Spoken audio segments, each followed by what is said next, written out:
पश्चिम बंगाल के मालदा जिले में एसआईआर से जुड़े हुए 7 इलेक्शन ऑब्जर्वर्स जो कि मूल रूप से न्यायिक अधिकारी हैं, जज, इन्हें बंधक बना लिया गया।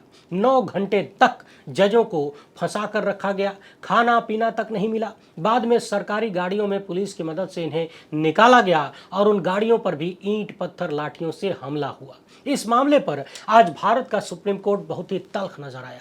चीफ जस्टिस सूर्यकांत ने कई सारे आदेश दिए। कम से कम 7 बड़ी बातें इन आदेशों में शामिल हैं। इस पूरे घटनाक्रम को चीफ जस्टिस ने सोची समझी साजिश तक करार दे दिया।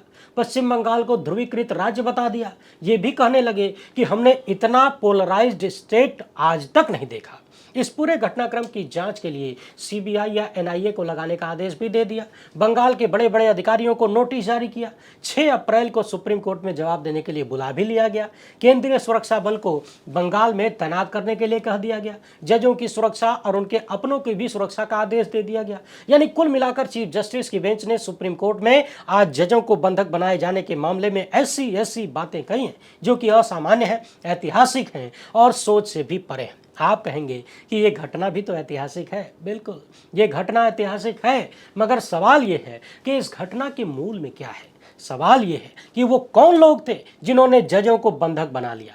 सवाल यह है कि किन की जिम्मेदारी थी जजों को सुरक्षा देने की। सवाल यह है कि सुरक्षा देने में फेल कौन हुआ। सवाल यह है कि क्या सुप्रीम कोर्ट को किसी राज्य के बारे में ऐसी टिप्पणी करनी चाहिए, और यदि हाँ तो क्या यह टिप्पणी करने के लिए पर्याप्त आधार है। इस तरह के और भी कई सारे सवाल जिनका जवाब आप सबके लिए ढूंढना बड़ा जरूरी है। तो आइए कोशिश करते हैं पूरे मामले को समझने की। देखेंगे कि कैसे पश्चिम बंगाल के मालदा में जो हुआ है उसके लिए जिम्मेदार कोई और नहीं बल्कि सुप्रीम कोर्ट ही है। अगर आपको ये बात नागवार लग रही है तो थोड़ी देर हमारे साथ बने रहिए, पूरी बात समझ में आ जाएगी। और आप भी पूछने लगेंगे कि कल को किसी अस्पताल में डॉक्टर नहीं होंगे तो क्या जजों को लगा दिया जाएगा कि चलिए जज साहब इंजेक्शन लगाइए। कल को किसी थाने में कांस्टेबल नहीं होंगे तो क्या जज साहब लोगों को डंडा भी थमा दिया जाएगा। ये मसला बड़ा गंभीर है और उससे भी गंभीर है चीफ जस्टिस की टिप्पणियां।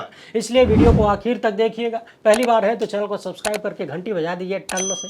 हर वीडियो को लाइक और शेयर करना आपकी जिम्मेदारी है। इसके अलावा आपको पता है कि हम किसी धन्ना सेठ या राजनीतिक दल के दम पर चलते नहीं, तभी खुलकर आपके मुद्दों पर बात हो पाती है। हमारा काम पसंद आता हो तो इस QR कोड या फिर मोबाइल नंबर का प्रयोग करते हुए जो भी हो सके आर्थिक सहयोग भेजने का प्रयास जरूर करें ताकि आपकी बात आपके दम पर होती रहे। सबसे पहले ये समझते हैं कि हुआ क्या है और हुआ क्यों है। तो एकदम कम शब्दों में जान लीजिए कि SIR चल रहा है। पश्चिम बंगाल में लाखों लोगों को आज भी मालूम नहीं है कि वो वोट डाल पाएंगे या फिर नहीं। लोकतंत्र में किसी नागरिक का सबसे महत्वपूर्ण अधिकार होता है वोट डालने का अधिकार, यानी राइट टू वोट। और इस अधिकार को किस तरीके से केंचुआ की निगरानी में कुचला जा रहा है, ये आरोप कितने महीने से कैसे कैसे लग रहा है, ये सब आप जानते हैं। और समझने वाली बात यह भी है कि ये सब कुछ सुप्रीम कोर्ट की निगरानी में हो रहा है। इन सब में सुप्रीम कोर्ट का रोल क्या है अब तक आपने देखा है और इस वीडियो के आखिर तक पूरी छवि आपको समझ में आ जाएगी। तो मसला ये है कि पश्चिम बंगाल के मालदा जिले में 1 अप्रैल को 7 इलेक्शन ऑब्जर्वर्स जो कि न्यायिक अधिकारी हैं इलेक्शन ड्यूटी पर लगाए गए हैं। ये लोग वीडियो ऑफिस में पहुंचे थे, मगर इनके पहुंचने से पहले ही छोटे छोटे ग्रुप में ढेर सारे आम लोग वीडियो ऑफिस के बाहर इकट्ठा हो गए। आप देखेंगे कि मीडिया में इन लोगों को बहुत बड़े अपराधी की तरह प्रस्तुत किया जा रहा है, जैसे ये सब आतंकवादी हों, घेर लिए हों। मगर समझने वाली बात यह है कि ये सब लोग वोटर लिस्ट से अपना नाम कटने से नाराज थे। ये जानना चाहते थे कि इनका नाम क्यों काट दिया गया, इन्हें वोट डालने का अधिकार मिलेगा कि नहीं मिलेगा। खबरों के अनुसार दावा किया जा रहा है कि लोग तो सुबह 10 बजे से इकट्ठा होना शुरू हो चुके थे वीडियो ऑफिस के बाहर, जबकि न्यायिक अधिकारी पहुंचे दोपहर के बाद में। नाम कटने को लेकर लोग इतने नाराज थे कि हजारों की संख्या में वीडियो ऑफिस के बाहर जमा हो गए और अधिकारियों को बाहर निकलने नहीं दिया। ये अधिकारी घंटों तक उस ऑफिस में बैठने को मजबूर रहे। तो समझने वाली बात यह है कि जो पब्लिक जमा हुई वो न तो कोई अपराधी थे, न ही उनकी कोई राजनीतिक मंशा नजर आती है, न तो वो किसी उकसावे पर आए हुए लगते हैं। ये लोग खाली अपना सबसे महत्वपूर्ण संवैधानिक अधिकार बचाना चाहते थे। कुछ सवाल लेकर आए थे, अधिकारियों से मिलकर पूछना चाहते थे कि हमारा नमवा काहे काट दिया जी। ये लोग बार बार अधिकारियों से मिलकर अपनी बात रखना चाहते थे, लेकिन इन्हें वो मौका नहीं दिया गया। बाद में रात को 11 बजे पुलिस की सुरक्षा में अधिकारियों को वहां से निकाला गया। ये सब कुछ देखकर भीड़ गुस्से में आ गई कि हम इतने घंटे से इंतजार कर रहे थे सवाल जवाब करने के लिए, अपनी बात रखने के लिए, और ये लोग पुलिस सुरक्षा में भाग रहे हैं। और फिर गाड़ियों पर हमले भी हो गए, गाड़ियों में तोड़फोड़ हुई। ये सब कुछ एकदम गलत है, असंवैधानिक है, गैर कानूनी है, बिल्कुल नहीं होना चाहिए। अब इस घटना पर सुप्रीम कोर्ट में में जो बात हुई जरा उसको सुनिए, चीफ जस्टिस ने जो कहा उसको सुनिए, क्योंकि आज हुजूर ने वो भी कहा है जो शायद नहीं कहना चाहिए था, जो कि कई अर्थों में स्पष्ट रूप से गलत भी नजर आता है। सुप्रीम कोर्ट में एसआईआर मामले पर सुनवाई हो रही थी। चीफ जस्टिस ने पूछा कि आपने देखा क्या हुआ है? वरिष्ठ अधिवक्ता कपिल सिब्बल कहते हैं कि हाँ, हमने रिपोर्ट पढ़ा है, मालदा वाली खबर हमें मिली है। दूसरे वकील कहते हैं कि ये गैर राजनीतिक विरोध था, यानी विरोध प्रदर्शन था। चीफ जस्टिस ने कहा कि हाँ, हम भी इसे राजनीतिक नहीं बनाना चाहते हैं।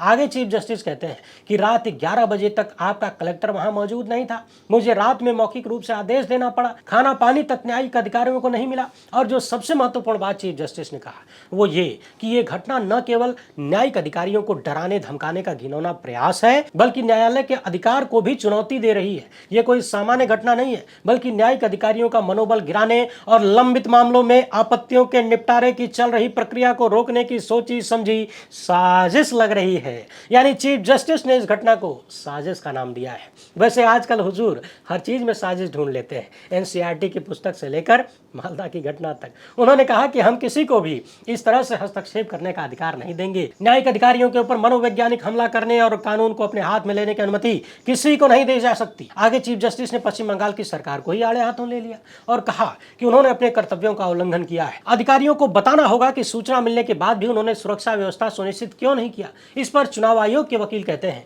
कि न्यायिक अधिकारियों की सुरक्षा के लिए अब राज्य पर भरोसा करना बुद्धिमानी नहीं होगी। तो जस्टिस बागची ने कहा कि ये तो चुनाव आयोग पर छोड़ दिया जाए कि वो क्या करता है। पश्चिम बंगाल सरकार के वकील को चीफ जस्टिस कहते हैं कि आप हमें मजबूर कर रहे हैं। दुर्भाग्य से आपके राज्य में हर कोई राजनीतिक भाषा बोलता है। फिर से सुनिए, भारत के चीफ जस्टिस पश्चिम बंगाल राज्य के वकील से कह रहे हैं कि आप हमें मजबूर कर रहे हैं। दुर्भाग्य से आपके राज्य में हर कोई राजनीतिक भाषा बोलता है। हमने कभी भी इतना ध्रुवीकृत राज्य नहीं देखा। यहाँ तक कि अदालती आदेशों के पालन में भी राजनीति झलकती है। क्या आपको लगता है कि हमें नहीं मालूम है कि ये उपद्रवी कौन थे? मैं सब कुछ रात के 2 बजे तक मॉनिटर कर रहा था। आगे चीफ जस्टिस ने कहा कि अगर ये विरोध अराजनीतिक था तो राजनीतिक नेता क्या कर रहे थे? क्या ये उनका कर्तव्य नहीं था कि मौके पर पहुंचे और देखें कि क्या हो रहा है? क्या नेता जाकर नहीं देख सकते थे कि कौन है जो व्यवस्था को अपने हाथों में लेने की कोशिश कर रहा है? 5 बजे इन लोगों ने अधिकारियों को घेर लिया, रात 11 बजे तक कलेक्टर वहां नहीं पहुंचा। ये सारी वो बातें थीं जो चीफ जस्टिस ने आज इस मामले पर सुप्रीम कोर्ट में कहा। और जो लोग हजारों की संख्या में वहां पहुंचे थे विरोध करने, वहां खबरों के अनुसार प्रभावित गांवों में कुल वोटरों में से लगभग 5 से 10% का नाम समीक्षा सूची में डाल दिया गया है।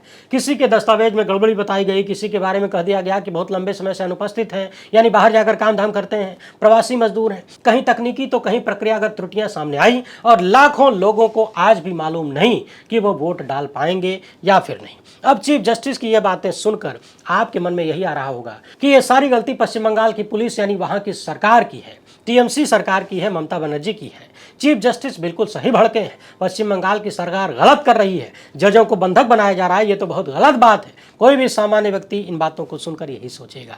अब एकदम आसान भाषा में पूरी कहानी सुनिए।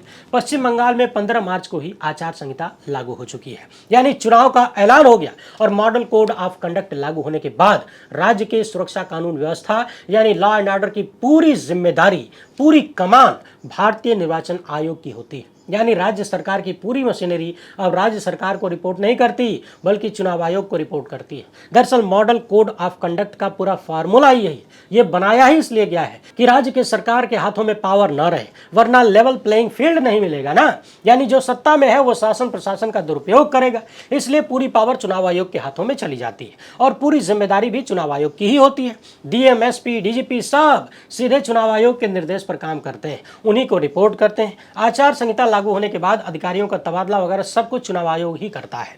आपको बता दें कि पश्चिम बंगाल में हाल फिलहाल में चुनाव आयोग ने मुख्य सचिव भी बदल दिया, गृह सचिव भी बदल दिया, डीजीपी भी बदल दिया, कलकत्ता के पुलिस कमिश्नर को बदल दिया, एडीजी कानून व्यवस्था को भी बदल दिया, हावड़ा, बैरकपुर, आसनसोल, चंदन नगर तमाम जगहों पर अन्य कमिश्नर्स को भी बदल दिया। थानों से लेकर बीडीओ और रिटर्निंग अफसर जिला स्तर पर बड़े पैमाने पर तबादले हुए, नए लोगों को लगाया गया। यानी चुनाव आयोग ने 15 मार्च को आचार संहिता का ऐलान करते हुए पश्चिम बंगाल की पूरी व्यवस्था को अपने हाथ में लिया और अपने हिसाब से पूरी व्यवस्था को बदल दिया। तो सवाल यह बनता है कि फिर किस मुंह से पश्चिम बंगाल की सरकार की आलोचना की जा रही है और कैसे की जा सकती है? क्या बंगाल सरकार को घेरने वालों को यह पता नहीं है कि बंगाल में आचार संहिता लगी हुई है? पूरी जिम्मेदारी चुनाव आयोग की है।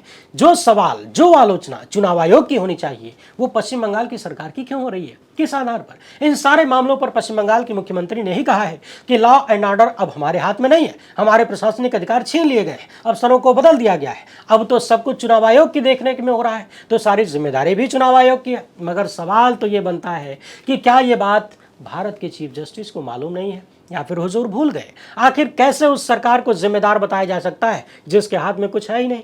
सवाल यह है कि क्या इस घटना के बहाने चीफ जस्टिस खुद राजनीति कर रहे हैं क्या? यदि नहीं तो फिर राज्य सरकार का रोल कहां है जो आप राज्य सरकार को घेर रहे हैं? चीफ जस्टिस कह रहे हैं कि आपके राज्य में हर कोई राजनीतिक भाषा बोलता है, मगर सवाल तो ये बनता है कि हुजूर आप जो बोल रहे हैं वो कौन सी भाषा है? आप कह रहे हैं कि अगर ये विरोध अराजनीतिक था तो राजनीतिक नेता क्या कर रहे थे? सवाल यह है कि जब आचार संहिता लगी है और जनता अपने अधिकारों के लिए आवाज उठा रही है तो कौन राजनीतिक नेता वहां जाएगा? और यदि कोई चला भी जाता तो सारा ठिकरा उसी के कपार पे फोड़ दिया जाता। ये भी तो है। एक समझने वाली बात यह भी है कि जनता अपने वोटिंग राइट को लेकर आवाज उठा रही है, केंद्र में भाजपा की सत्ता है और बार बार आरोप लगता है कि भाजपा इशारे पर ही केंचुआ एसआईआर करवा रहा है, तो जनता के वोटिंग राइट के लिए बीजेपी के नेता तो आगे आएंगे नहीं।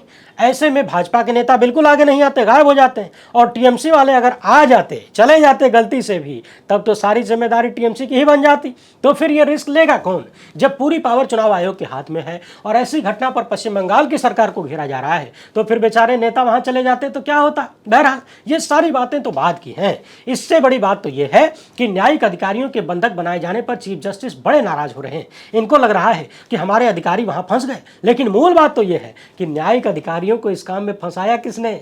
न्यायपालिका नहीं। सवाल यह है कि देश भर की न्यायपालिका का हाल कितना खराब हो चुका है बताने की जरूरत नहीं है, आए दिन बताता ही रहता हूं। आने वाले दिनों में और बहुत कुछ बताना बाकी है। इंफ्रास्ट्रक्चर से लेकर कर्मचारियों की कमी, जजों की कमी, करोड़ों में लंबित मामले और बहुत कुछ है। वैसे एक बात और याद दिला दें, जो जज सेवा में हैं उनमें से भी बहुत सारे ऐसे हैं जो बड़े लेवल के कामचोर हैं, बहुत सारे ऐसे भी हैं जो जरूरत से ज्यादा काम करते हैं, लेकिन कामचोरों की संख्या ज्यादा है। आने वाले वक्त में उसका भी कच्चा चिट्ठा खोलूंगा, बस जुड़े रहिए लोकहित इंडिया के साथ। अभी सवाल यह है कि चुनाव आयोग के काम में न्यायिक अधिकारियों को फंसाया किसने? जिनका अनुभव है दो पक्षों को सुनकर फैसला करना, न्याय करना, उन्हें आप चुनाव के कार्यक्रम में ठोक देंगे तो क्या होगा? क्या पूरे राज्य में और पूरे देश में पुलिस और अन्य विभागों में अधिकारी नहीं थे जो न्यायिक अधिकारियों को आपने चुनाव आयोग के काम में लगा दिया? और तो और पिछले दिनों खबर आई कि यह भी कहा गया कि अगर पश्चिम बंगाल के जजों से काम नहीं चल पा रहा है तो पड़ोसी राज्यों के जजों को बुला दो। न्यायपालिका के अपने काम जो है चूल्हे में, जज साहब लोग अपना काम भले न कर पाए लेकिन चुनाव करवाइए बैठ के। इस हिसाब से तो कल को अस्पताल में डॉक्टर नहीं होंगे तो जजों को लगा दिया जाएगा, चलो लगाओ इंजेक्शन, चीर-फाड़ करो। एक महत्वपूर्ण बात यह भी है, जब जनता अधिकारियों से मिलकर अपनी बात रखना चाहती थी तो अधिकारी कौन से भगवान थे जो जनता से मिल नहीं सकते थे? आखिर अधिकारी किस लिए हैं? जिस जनता के टैक्स के पैसे से इनका घर चलता है, मौज उड़ाते हैं जिंदगी की, उसकी बात भी नहीं सुन सकते। घंटों तक बंधक बनकर भीतर रह सकते थे लेकिन भीड़ में से दो चार लोगों को बुलाकर उनकी बात नहीं सुन सकते थे। सवाल यह भी है कि जजों को इस तरह से पब्लिक का सामना करने की आदत नहीं होती है। यदि इस स्थान पर आईएएस आईपीएस अधिकारी होते तो वो पब्लिक को डील कर लेते। जो लोग पब्लिक के बीच में रहते हैं वो डील करना जानते हैं, लोगों की बात सुन लेते, बदले में कोई जुमला थमा देते। लेकिन शायद जज साहब लोग मिलाड वाली भावना में रहे हो, उन्हें लगा हो कि अरे हम तो मिलाड है जी, पब्लिक से बात करने थोड़ी न जाएंगे। तो पहला सवाल यह है कि इन सब में जजों को फंसाया किसने? न्यायपालिका ने। यह काम जजों का नहीं है। जब आप जजों को, न्यायिक अधिकारियों को वीडियो और लेखपाल वाला काम सौंप देंगे तो फिर आए दिन वीडियो और लेखपाल के साथ जो होता है वो बर्ताव इन्हें भी झेलना पड़ेगा। आप लोग भी सुनते होंगे ना, जगह जगह लेखपाल लोगों को घेर लिया जाता है, जनता घेर लेती है, जब नाराज होती है पकड़ लेती है। न्यायपालिका ने जब एसपी कलेक्टर का काम जजों को दे दिया तो फिर उन परिस्थितियों को भी झेलना ही पड़ेगा। यह इतिहास में पहली बार हुआ है जब चुनाव आयोग का काम न्यायिक अधिकारी कर रहे हैं। ये दो स्वतंत्र संवैधानिक संस्थाएं हैं और पश्चिम बंगाल में तो एक हाई कोर्ट जज का ही नाम काट दिया गया एसआईआर में, उन्हीं को वोट देने का अधिकार नहीं है। क्या चीफ जस्टिस को इस बारे में जानकारी नहीं मिली है?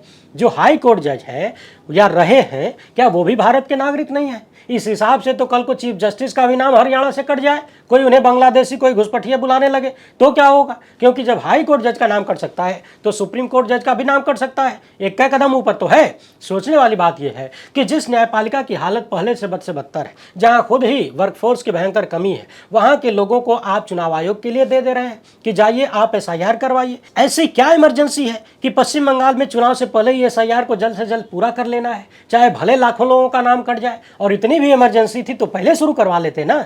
सुप्रीम कोर्ट ने इन चीजों पर ध्यान दिए बिना अपने वर्कफोर्स को चुनाव आयोग के काम में लगा दिया और अब उसके दुष्परिणाम सामने आ रहे हैं। मगर चिंता की बात यह है कि सुप्रीम कोर्ट सवाल और आलोचना उनकी कर रहा है जिनकी जिम्मेदारी ही नहीं है। चीफ जस्टिस कह रहे हैं कि मैं रात में 2 बजे तक हर चीज को देख रहा था, नजर बनाए रखा था। बताइए, ऐसा लग रहा है कि एसआईआर की जिम्मेदारी चुनाव आयोग की नहीं बल्कि चीफ जस्टिस की ही हो गई है। शायद ज्ञानेश कुमार भी रात के 2 बजे तक न जागे हों। पश्चिम बंगाल में कानून व्यवस्था अगर बिगड़ रही है तो ये जिम्मेदारी चुनाव आयोग की है। उसको रात को 2 बजे तक जागना चाहिए, ज्ञानेश कुमार को टुकुर टुकुर ताकना चाहिए कि क्या हो रहा है, लेकिन वो काम चीफ जस्टिस कर रहे हैं। मने ऐसा लग रहा है कि अमृतकाल में तमाम संस्थाओं की खिचड़ी बन गई है। नागरिकता तय करने का अधिकार गृह मंत्रालय का है, वो काम चुनाव आयोग करने लगा है। एसआईआर का काम चुनाव आयोग का है, वो काम न्यायपालिका करने लगी है। और जब काम बिगड़ जाता है तो फटकार विपक्ष की सरकार झेलती है। चुनाव आयोग से कड़वे सवाल नहीं होते कि जब आपने दनादन अधिकारियों का तबादला किया, नया नया अधिकारी लगाया, तो ऐसी स्थिति क्यों बन गई, आप क्यों नहीं संभाल पा रहे हैं। और इन सब के बाद चीफ जस्टिस साजिश की बात करने लगते हैं और तो और एक समूचे राज्य को लेकर ऐसी बात बोलते हैं जो सुनने में ठीक नहीं लगती। कम से कम चीफ जस्टिस की जबान से तो बिल्कुल भी ठीक नहीं लगती। इस मामले में आलोचना करनी थी तो चुनाव आयोग के मुखिया ज्ञानेश कुमार की करनी चाहिए थी, या फिर पश्चिम बंगाल में जो चुनाव आयोग ने बड़े बड़े अधिकारी लगाए हैं उनकी स्पष्ट आलोचना होनी चाहिए थी। हालांकि उनसे जवाब मांगा गया है, बुलाया गया, लेकिन मुझे ये बात समझ नहीं आ रही कि बंगाल सरकार इन सब के बीच कहां आ जाती है। कानून व्यवस्था की जिम्मेदारी तो चुनाव आयोग की है। केंद्र के वकील ने कहा भी कि न्यायिक अधिकारियों की सुरक्षा के लिए अब राज्य पर भरोसा करना बुद्धिमानी नहीं है। तो जस्टिस बागची कहते हैं कि हम इसे चुनाव आयोग पर छोड़ते हैं। यानी जस्टिस बागची ने साफ साफ इशारा दिया है कि जो करेगा चुनाव आयोग करेगा, लेकिन उसी अदालत में बार बार राज्य सरकार को घसीटा गया। यह बात समझ से परे है। सुप्रीम कोर्ट में चुनाव आयोग के वकील और वरिष्ठ अधिवक्ता कल्याण बंदोपाध्याय के बीच तीखी बहस हो गई। बंदोपाध्याय ने कहा कि चुनाव आयोग हर दिन भड़काऊ बयान दे रहा है और ये जो घटना हुई है ये चुनाव आयोग की विफलता है। चुनाव आयोग ने पश्चिम बंगाल में अपने अधिकारी लगाए, फिर ये घटना हो गई। तो कुल मिलाकर सबसे महत्वपूर्ण सवाल कि जो लोग अपने वोटिंग के अधिकार को बचाना चाहते हैं उनकी सुनवाई कौन करेगा, उनके सवालों का जवाब कौन देगा और उनके संवैधानिक अधिकारों को कौन बचाएगा। एक महत्वपूर्ण बात यह भी है कि क्या अब वोट कटने के मसले पर जन जागरण होने लगा है? क्या जनता अब स्टैंड होना चाहती है? क्या लोग अब जवाबदेही तय करना चाहते हैं? क्या उन्हें अपने अधिकार याद आने लगे हैं? इन सवालों के जवाब आप लोग कमेंट बॉक्स में जरूर दीजिएगा। पहली बार है तो चैनल को सब्सक्राइब कर लीजिए। हमसे जुड़ने के लिए बहुत बहुत धन्यवाद। जय हिंद।